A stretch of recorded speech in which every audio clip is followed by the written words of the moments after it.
When I married Raj, I thought I was stepping into a new life full of love, companionship, and shared dreams. He was gentle when we met, the kind of man who opened doors and remembered little things, like how I liked my tea. His family seemed simple, traditional, but warm.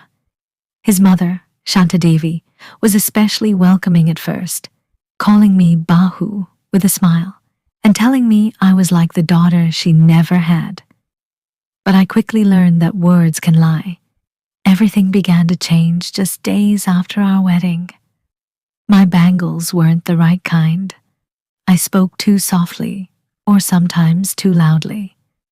I wasn't folding the clothes in the correct way, or I forgot to put enough salt in the dal. These weren't just casual comments. They were sharp, biting, and came with cold stares, slammed doors, and whispers behind my back. Raj told me to be patient. "She's just old-fashioned," he said. "She'll warm up to you." But she didn't. Instead, she began a quiet war against me, one that left no bruises, but cut deeper than any wound. She took away my phone, locked away my jewelry, told the neighbors lies about me. I felt like a prisoner in the home I was supposed to help build. And then, one day, things went too far. It was a humid afternoon, and I was in the kitchen, sweating over the stove as I prepared lunch. She stood nearby, silently watching, like always. She told me to fry papads.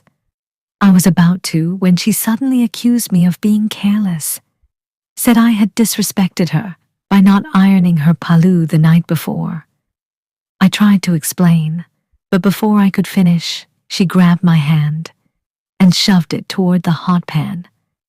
I screamed. The burning oil spat onto my skin, blistering it instantly. The pain was unbearable, white-hot, sharp, and shocking. I stumbled back, clutching my hand, tears streaming down my face. She stood there calmly, wiping her hands on a towel like nothing had happened. When Raj came home, I told him everything. He looked at my hand, looked at his mother, and then turned to me.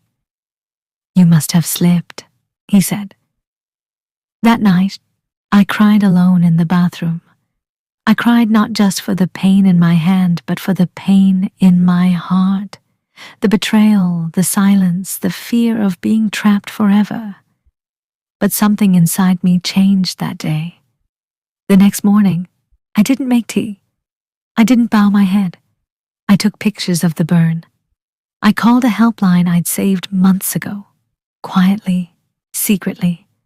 I reached out to a lawyer. I found courage where there was only fear before. A week later, I walked out of that house.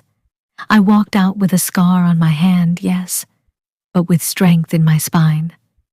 I walked into a new chapter, one where my voice mattered, where no one could silence me with fear or fire.